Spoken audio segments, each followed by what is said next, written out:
Понеже се забравям да си купа резервна гума и джанта за ремаркето, първата спирка в Германия, първата ми задача, ако е пътлив, е да дойдем тук до Глобус, Баумаркт и да си вземем резервна гума. Така, пак се включвам, вече минахме през магазина, харчихме 64 евро. Взехме на Джакозавъра, за да си играем малко храна, наградки и за заключване на ремаркето. Оказва се, че тук в този магазин не продават резервни гуми и ще трябва да ходя да търся някъде да бъде резервна гума за ремаркето. Ето го, той вече иска да си играе с новата играчка. С новата играчка да си играе. Изяж го! Изяж го! Изяж го! Ремаркето вече е заключено. Тъй купихме преди малко този кутина. Тук не е пак място за него.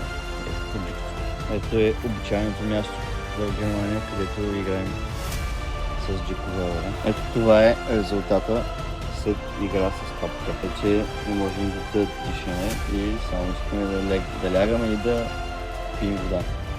Най-интересното е, че буса е на абсолютната сянка и панелите продължават да зареждат. Това е най-странното нещо. Ето виждате, под дървото сме. Тук няма грам слънце. Бързо! Тук! Има места в Германия, където си заслужава да отидеш. Не им признавам, че имат много хубава природа. Ето го и Джакозавъра, щастлив с топката. Тук казах, тук! Тук! Ето много красива гледка. Тази местност се казва Фелдберг. И тук по принцип, когато живеехме в Германия, преди да решим да се местим обратно в България, идвахме доста често на разходки. Прекрасно е просто. Ако някой иска да знае точната локация, мога да му изпратя на лично с него. Само руини.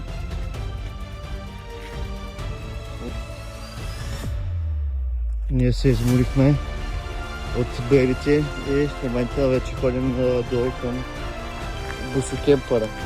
Нали? Пусни топката. Надявам се, че ви беше приятно да отново се намерихме за на този път в Германия. Обаче спрямо Унгария това е толкова мръсно, че даже не искам да влезна да си по краката. На Джакозавъра е окей. Може да видите колко е мръсно. Намери и топка. И сега е с чисто нова топка. Ще ме дадеш ли?